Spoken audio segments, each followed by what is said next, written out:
एक और पड़ोसी देश पाकिस्तान कंगाली के रसातल में है, तो दूसरी ओर भारत की सबसे पुरानी पार्टी संस्कारहीनता के रसातल छू रही है। बिल्कुल ठीक आप सुन रहे हैं, देश की सबसे पुरानी पार्टी जिनके नेता राहुल गांधी देश में घूम घूम कर मोहब्बत की दुकान खोल रहे हैं, उसी कांग्रेस के नेता मोदी की कब्र खोदना चाहते हैं।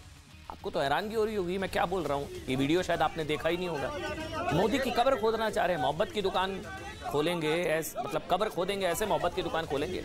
आज हुआ ये दिल्ली एयरपोर्ट से एक ऐसा वीडियो आया जिसमें सबको हैरान कर दिया, जिसमें कांग्रेस पार्टी की सोच और संस्कार, चाल चरित्र और चेहरा भी है। सबसे पहले वीडियो देखिए, आगे की बातें बाद में करेंगे। ये वीडियो देखिए, आप भरोसा नहीं होगा आपको।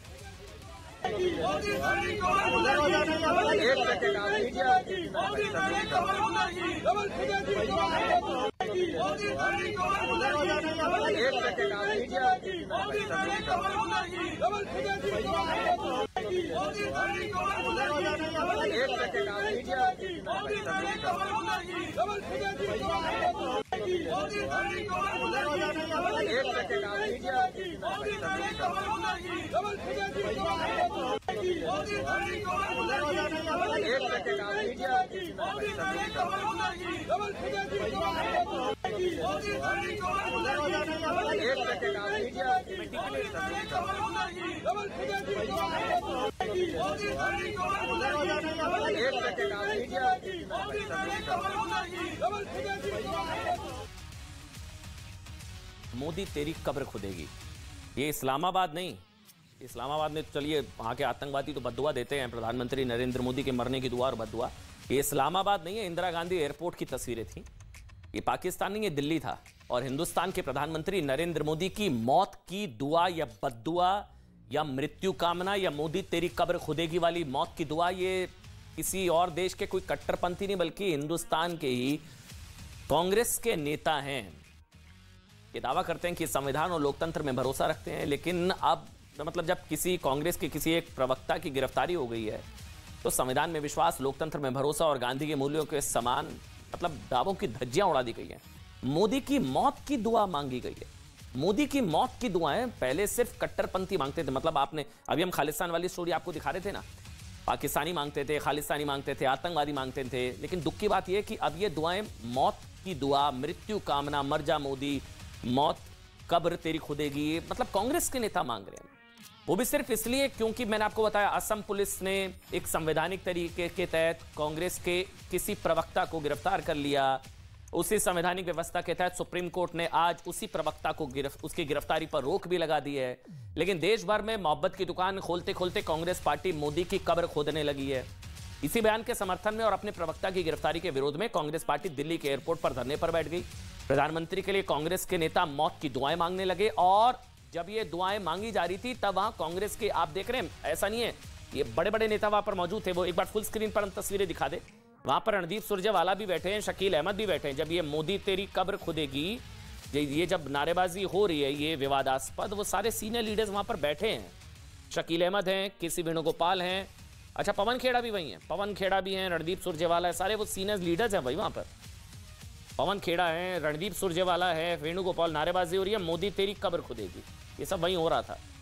अब ये तो नहीं ना कि कंफ्यूज हो गए थे, अब ये तो नहीं कहा जाएगा पवन खेड़ा वाले बयान में तो चलो कंफ्यूज हो गए, अब इस वाले बयान में तो चलो कंफ्यूज कैसे कंफ्यूजन होगी, ये तो कह रहे मोदी तेरी कब्र खुदेगी। कांग्रेस के राज्यसभा सांसद रणदीप सुरजेवाला, पूर्व केंद्रीय मंत्री शकील अहमद, खुद पवन खेड़ा जिनकी वजह से पूरा बखेड़ा हुआ है, और वेणुगोपाल वहां पर मौजूद थे। लेकिन सवाल यह कि खुद को लोकतांत्रिक और गांधीवादी कहने वाली कांग्रेस की सोच उन लोगों से जाकर क्यों मिल गई है जो हिंसा के सारे मोदी को मारना चाहते हैं। मतलब मैंने बताया ना कि क्यों कांग्रेस ऐसे लोगों की कतार में खड़ी हो गई है जो मोदी से लोकतांत्रिक तरीके से लड़ नहीं सकते हैं, मतलब मोदी से हारे तो मृत्यु कामना के सहारे, हिंसा के सहारे लड़ना चाहते हैं, मोदी की मृत्यु कामना। कुछ ही दिनों पहले हाफिज सईद ने, याद है, प्रधानमंत्री को धमकी दी थी और कहा था कि अगर मोदी ने पाकिस्तान का पानी बंद करने की कोशिश की तो वो मोदी की सांसें बंद कर देगा। हाफिज सईद धमकी देता है भाई, समझ में आता है। दिल्ली में किसान आंदोलन के बाद खालिस्तानी समर्थकों ने उगाए थे मोदी के मृत्यु गीत, हाँ है मोदी मर जा तू, याद है, खुलेआम धमकी दी थी, इंदिरा थूक दी, मोदी क्या चीज, ये सब तो समझ में आता है। कांग्रेस पार्टी को कम से कम इन चीजों से बचना चाहिए। अच्छा, इस बीच एक बड़ी खबर ये आ रही है, ब्रेकिंग न्यूज ये अब मिल रही है हमको, ऑर्डर, कोर्ट के ऑर्डर की कॉपी आ गई। पवन खेड़ा ने अनकंडीशनल अपॉलॉजी, बिना शर्त माफी मांगी है। बड़ी खबर आ रही है ये, उनको जो जमानत मिली और अब कोर्ट के ऑर्डर की कॉपी आ गई है। कोर्ट के ऑर्डर की कॉपी न्यूज 18 के पास है। उसमें यह लिखा गया है कि पवन खेड़ा ने, कांग्रेस के इन प्रवक्ता ने बिना शर्त, अनकंडीशनल अपॉलजी, बिना शर्त माफी मांगी है। यह बड़ी खबर आ रही है। पवन खेड़ा ने बिना शर्त, इससे पहले, अब बीजेपी कह रही है इससे पहले राहुल गांधी भी माफी मांग चुके हैं और चौकीदार चोर है वाले मामले में सुप्रीम कोर्ट को गलत कोट करने को लेकर राहुल गांधी पहले माफी मांग चुके हैं और अब उनके पहले राहुल जी ने माफी मांगी, अब उनके नेता ने माफी मांगी है। और ये अनकंडीशनल अपॉलजी है। जो कोर्ट का ऑर्डर है उसमें, जो अभी मुझे जानकारी मिल रही है, ऑर्डर हमारे पास है और उसमें लिखा गया ही टेंडर्स अनकंडीशनल अपॉलजी। भाषा का इस्तेमाल उचित नहीं, मतलब वो मान रहे हैं गलती हुई है, मान रहे हैं, ये अच्छी चीज है भाई। सवाल ये कि क्या देश में किसी को भी मतलब गाली देने की छूट तो नहीं है ना? मतलब क्या किसी के दिवंगत माता पिता को गाली देना कोई संवैधानिक अधिकार है क्या? मतलब किसी के दिवंगत माता पिता का अपमान करना अभिव्यक्ति की आजादी होता है क्या? किसी के स्वर्गीय माता पिता पर अपशब्द कहना लोकतांत्रिक हक है क्या? अगर इन सभी सवालों का जवाब नहीं में है तो कांग्रेस के नेता के खिलाफ कार्रवाई क्यों नहीं होनी चाहिए? मतलब एक्शन तो होगा, सवाल तो पूछे जाएंगे भी, क्यों बोला, किस लिए बोला, क्या सोचकर बोला। ये वो वीडियो था पवन खेड़ा जिन्होंने 17 फरवरी को एक प्रेस कॉन्फ्रेंस में प्रधानमंत्री नरेंद्र मोदी के स्वर्गीय पिता दामोदर दास मोदी पर अपमानजनक शब्द, अभद्र, ओछी, संस्कारहीन टिप्पणी की थी। प्रधानमंत्री की स्वर्गीय मां पर भी कीचड़ उछालने की कोशिश की थी। उद्योगपति गौतम अदानी के बहाने नरेंद्र मोदी के दिवंगत माता पर भद्दा मजाक किया था। उस पर पवन खेड़ा और उसके साथी पूरी तरीके से बेशर्मी से ठाके भी लगा रहे थे। अब वो माफी मांग रहे हैं, लेकिन क्या माफी काफी? भाई चलो माफी मांग ली है, लेकिन हुआ क्या था वो एक बार आपको सुना देते हैं। 17 फरवरी को पवन खेड़ा ने अपने स्तर को कैसे साबित कर दिया था, खुद तय करिए कि क्या वो कंफ्यूज हो गए थे या सोच समझकर उन्होंने ये हरकत की थी। आप देखिए वो पूरा वीडियो देखिए आप। हम कह रहे हैं जेपीसी की मांग से आप क्यों डरते हो? जब नरसिम्हा राव जी जेपीसी बना सकते थे, जब अटल बिहारी वाजपेयी जी जेपीसी बैठा सकते थे, तो दामोदर दास मोदी को क्या प्रॉब्लम है? गौतम दास है, दामोदर दास, सॉरी, नाम भले दामोदर दास है, काम गौतम दास का। अच्छा, आपने गौर किया पवन खेड़ा के बोलने से पहले किसी ने बोल दिया दामोदर। मतलब ये पूरे प्रकरण से एक तो हो गया कि कांग्रेस पार्टी नरेंद्र मोदी के पिता का नाम नहीं कभी भूलेगी अब और दोबारा ऐसी गलती नहीं करेगी। प्रधानमंत्री नरेंद्र मोदी की मां हीराबेन का 30 दिसंबर को निधन हुआ था और हीराबेन के निधन को अभी 56 दिन बीते हैं, जबकि पिता प्रधानमंत्री के पिता दामोदर दास मूलचंद मोदी का निधन 1989 में हो चुका है। दोनों का राजनीति से दूर दूर तक कोई लेना देना नहीं था। तो फिर क्यों नीच राजनीति के लिए दोनों को घसीटा गया? क्यों गौतम अडानी के बहाने नरेंद्र मोदी के पिता का नाम बदला गया और ऐसा करके उनकी दिवंगत मां का भी अपमान किया गया? कोई डाउट नहीं है इसमें। और ये कांग्रेस पार्टी भी समझ रही है। कांग्रेस पार्टी फंस गई है दरअसल पवन खेड़ा के बयान को लेकर। पवन खेड़ा ने कहा कि वो कंफ्यूज हो गए थे, लेकिन क्या पवन खेड़ा ने कार्रवाई के डर से लोगों को कंफ्यूज करने की कोशिश की? कांग्रेस के मीडिया और पब्लिसिटी डिपार्टमेंट के हेड हैं पवन खेड़ा, हेड हैं वो। तो क्या संभव है कि उन्हें नरेंद्र मोदी के पिता का नाम नहीं मालूम? चलिए नहीं भी पता था, पीछे से बता दिया था दामोदर दास, फिर भी आपने जान के बोला। वो दिख रहा है वीडियो में, मतलब कोई बच्चा भी बता देगा। नरेंद्र दामोदर दास मोदी, ये नाम पूरी कांग्रेस पार्टी पिछले 23 साल से रट रही है। तो फिर कैसे संभव है? हो ही नहीं सकता ना। पवन खेड़ा को ये नहीं पता था कि पिता के नाम के आगे मतलब गौतम दास है या दामोदर दास है। गौतम दास गेम ओवर कर देगा कांग्रेस पार्टी का। ये नीच मोमेंट है। मणिशंकर अय्यर को भी पछाड़ दिया पवन खेड़ा जी ने। और पवन खेड़ा इतने भोले तो है नहीं, तो क्यों गौतम दास वाले बयान के बाद कुटिल मुस्कान के साथ बेशर्मी से वो हंस भी रहे थे। 17 फरवरी को पवन खेड़ा के इसी बयान के खिलाफ यूपी और असम में एफआईआर हुई। अब आज की खबर एक बार जल्दी से मैं आपको बता देता हूं। हुआ ये, असम में एफआईआर हुई, यूपी में भी। असम पुलिस ने पवन खेड़ा के खिलाफ आईपीसी की धारा 500 यानी कि मानहानि, 504 यानी कि अपमानित करना और 505A यानी कि फर्जी खबर फैलाना, 505(2) यानी कि समुदायों में दुश्मनी फैलाना, 120B आपराधिक साजिश, 153A माहौल बिगाड़ना शामिल है। इन धाराओं में आज असम पुलिस ने, हुआ यह कि असम पुलिस ने पवन खेड़ा को दोपहर 11 बजे दिल्ली एयरपोर्ट से गिरफ्तार कर लिया। पवन खेड़ा कांग्रेस के अधिवेशन में शामिल होने के लिए रायपुर जा रहे थे, तभी उन्हें मतलब पवन के उड़ने से पहले ही उनको नीचे उतार दिया गया। उन्हें फ्लाइट से नीचे उतरने के लिए कहा गया। इसके बाद पता चला कि असम पुलिस की रिक्वेस्ट पर दिल्ली पुलिस ने उन्हें हिरासत में ले लिया, गिरफ्तार किया गया। इसके बाद असम पुलिस ने पवन खेड़ा को गिरफ्तार करने से उसको रोकने की मांग हुई। इसके बाद करीब 3:30 बजे, मतलब आज सुनवाई भी हो गई, चट गिरफ्तारी पट सुनवाई होता है भाई, 3:30 बजे सुप्रीम कोर्ट ने पवन खेड़ा की गिरफ्तारी पर मंगलवार तक के लिए रोक भी लगा दी। आज ही गिरफ्तारी की खबर आई और 2-2.5 घंटे में सुनवाई भी हो गई और बेल भी हो गई। सुप्रीम कोर्ट, मतलब अच्छी बात है। पहले आपको दिखाते हैं कि आज पवन खेड़ा की गिरफ्तारी पर कैसे सियासी बखेड़ा हुआ, फिर आपको बताएंगे कि कैसे 4.5 घंटे में गिरफ्तारी से बेल हो गई। पूरी कहानी भी सुनाएंगे आपको।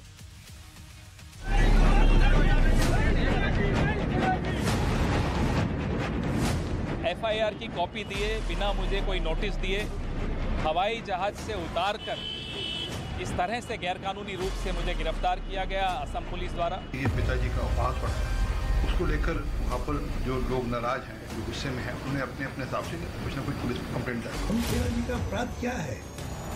लोकतंत्र के अंदर आप अभिव्यक्ति की स्वतंत्रता को इस तरीके से कुचल दें। कांग्रेस किस हद तक नीचे आ गई है, अब वो धरने प्रदर्शनों के लिए एयरपोर्ट पे जहाज को भी रोकना शुरू कर दिया।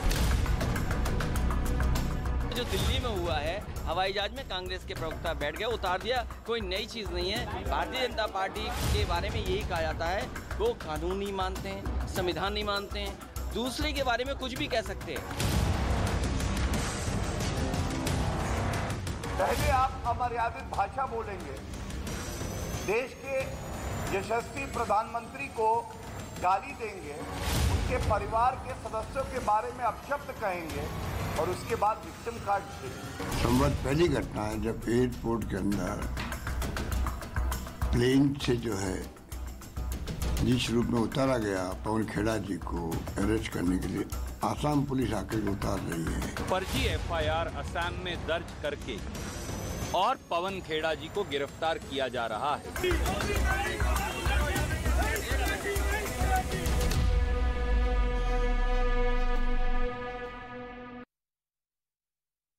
ऐसे तस्वीरें देखिए, पवन खेड़ा जी को माला पहनाई हुई जैसे जंग जीत कर आए। खुद सशर्त माफी, मतलब बिना शर्त माफी मांग रहे, कोर्ट के अंदर गलती हो गई, लेकिन माला पहनाकर उनका स्वागत हो रहा है। और नेता कह रहे हैं क्या गलत कहा, वो खुद कोर्ट के अंदर माफी मांग रहे हैं। पवन खेड़ा ने बिना शर्त माफी मांग ली है, लेकिन नेता कह रहे हैं क्या गलत कहा।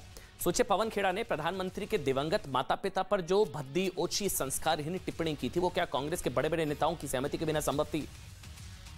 आपको लगता है वो बिना किसी से पूछे ऐसा कह सकते थे, या पार्टी के कहने पर ही उन्होंने कहा? चलिए, अगर ऐसा नहीं भी था तो क्यों 5 दिन से कांग्रेस में किसी को याद नहीं आया कि पवन खेड़ा का बयान असभ्य या गलत था? अब माफी मांगने के लिए 5 दिन कोई कुछ नहीं बोला, लेकिन पवन खेड़ा की गिरफ्तारी का केस सुप्रीम कोर्ट पहुंचा तो तुरंत याद आ गया कि यह बयान गलत था। खुद अभिषेक मनु सिंघवी ने, सुनिएगा कोर्ट के अंदर क्या हुआ आपको वो बता रहा हूं। खुद अभिषेक मनु सिंघवी ने कहा कि वो शब्दों से खेले जो मेरे हिसाब से उन्हें नहीं करना चाहिए था। अभिषेक मनु सिंघवी ने भी उनके बयान को गलत माना है। तो जितने भी कांग्रेस के नेता बचा रहे हैं पवन खेड़ा जी को, वो सुन ले। अभिषेक मनु सिंघवी ने खुद कोर्ट के अंदर कहा कि उन्होंने शब्दों से खेला, उन्होंने वर्ड प्ले किया, लेकिन मेरे हिसाब से वो नहीं करना चाहिए था। आज कांग्रेस की ओर से अभिषेक मनु सिंघवी ने पवन खेड़ा के खिलाफ दर्ज एफआईआर रद्द करने की मांग की थी, लेकिन कोर्ट ने एफआईआर रद्द करने के आदेश देने से मना कर दिया। एफआईआर रद्द नहीं होगी। इसके बाद कांग्रेस ने लखनऊ, वाराणसी और असम में एफआईआर को क्लब, मतलब एक जगह कर दिया जाए, क्लब कर दिया जाए, इसकी सुनवाई की मांग की। इस पर कोर्ट ने पवन खेड़ा के खिलाफ दर्ज तीनों एफआईआर एक जगह क्लब करने का आदेश दे दिया। अभिषेक मनु सिंघवी ने कोर्ट में कहा कि पवन खेड़ा ने उसी वक्त माफी मांग ली थी और यह सिर्फ जुबान फिसलने का मामला था। वैसे आपने वीडियो में देखला किसकी जुबान फिसली थी, नहीं फिसली थी। वहीं असम सरकार की ओर से यह कहा गया कि भाई ये जुबान फिसलना नहीं, बल्कि सोचे समझे ढंग से, प्लान तरीके से अपमान करने का तरीका है। इसके बाद सुप्रीम कोर्ट ने पवन खेड़ा को राहत देते हुए 28 फरवरी तक के लिए अंतरिम बेल दे दी है, ट्यूसडे तक। लेकिन बेल देते वक्त सुप्रीम कोर्ट ने क्या कहा, सीजेआई ने क्या कहा, वो हम आपको बता देते हैं। सीजेआई ने कहा, सुप्रीम कोर्ट ऑफ इंडिया ने, मुख्य न्यायाधीश ने कहा कि हम आपको संरक्षण तो दे रहे हैं, लेकिन बातचीत, बयानबाजी का भी कोई स्तर होना चाहिए। There has to be some level of discourse. ये कोर्ट ने कहा, ये आपको कोई बता नहीं रहा होगा, ये कोर्ट ने कहा है, सीजेआई ने कहा है, there has to be some level of discourse. संवाद का कोई स्तर होना चाहिए। ये भी नसीहत दी गई है पवन खेड़ा जी को। इसके बाद अभिषेक मनु सिंघवी ने कोर्ट में बताया कि पवन खेड़ा अपने बयान पर बिना शर्त माफी मांगने के लिए तैयार है, बल्कि वो माफी मांग रहे हैं। आज हम प्रधानमंत्री नरेंद्र मोदी और उनके परिवार के लिए अक्सर अपशब्दों का इस्तेमाल करने वाले कांग्रेस नेताओं की एक ब्रेन मैपिंग भी कर रहे हैं। हमने आपको बताया कि मनोवैज्ञानिक और लेखक रिचर्ड स्टीफन्स के मुताबिक आम बोलचाल के लिए हम एक दिमाग का हिस्से का इस्तेमाल करते हैं और किसी को गाली देने के लिए दूसरे हिस्से का। जिसे पुरातन हिस्सा कहा जाता है, हमने आपको पहले भी बताया। लेकिन सुप्रीम कोर्ट से भले पवन खेड़ा को अंतरिम राहत मिल गई है, लेकिन पवन खेड़ा ने जिस तरह अपने स्तर का प्रदर्शन किया हो, उससे लेकर हमारे कांग्रेस पार्टी से 5 सीधे सवाल है। भाई सवाल नंबर 1 है ये कि कांग्रेस मोदी के पिता के अपमान को क्या सही मानती है? सीधा सवाल है। क्या आपको लगता है, कांग्रेस पार्टी को लगता है कि यह सही था? दूसरा सवाल, क्या कांग्रेस पवन खेड़ा के बयान के साथ है या नहीं है? सीधा है, वो तो खुद माफी मांग रहे हैं। तीसरा सवाल ये कि क्या कांग्रेस के कहने पर ही पवन खेड़ा ने ऐसा बयान दिया? क्योंकि अब तक कोई एक्शन तो लिया नहीं गया। भाई कांग्रेस, अगला सवाल यही है ना कि कांग्रेस ने पवन खेड़ा पर अब तक कोई पार्टी स्तर पर कोई कार्रवाई क्यों नहीं की है? क्योंकि ऐसा बयान आज तक नहीं किसी की तरफ से दिया गया। स्वर्गीय दिवंगत पिता के लिए और बल्कि मां के लिए टिप्पणी, और पवन खेड़ा के सम्मान में कांग्रेस का यह प्रदर्शन क्यों? इन सवालों के अलावा एक बात और है कि पूरी कांग्रेस को प्रधानमंत्री और उनके पिता का सही नाम अब हमेशा याद रहेगा। कांग्रेस कभी ऐसी गलती शायद संभवतः दोबारा नहीं करेगी। वैसे सिर्फ पवन खेड़ा ही नहीं, गलतियां, भद्रता और संस्कारहीनता, भद्दी और ओछी टिप्पणियों का कंपटीशन हो तो कांग्रेस में एक से बढ़कर एक नवरत्न है। अब आपको वो एक बार बैकग्राउंड जल्दी से बता देते हैं। प्रधानमंत्री के खिलाफ आपत्तिजनक और अपमानजनक टिप्पणियां पहले भी की गई हैं। पवन खेड़ा ने नरेंद्र मोदी के माता पिता को गाली दी। सुबोधकांत साहे ने कहा मोदी हिटलर की मौत मरेगा। कांग्रेस के नेता शेख हुसैन ने क्या कहा था, वो तो बोल भी नहीं सकते हैं कि इसकी मौत मरेगा मोदी। अजय राय ने कहा कि मोदी की को जमीन में गाड़ देंगे, और इस तरह की कई टिप्पणियां हैं कि इसकी मौत मरेगा। वो सारी टिप्पणियां इस वक्त आपकी स्क्रीन पर है। आगे बढ़ेंगे और अब बात करेंगे दिल्ली एमसीडी में चुनावी घमासान की।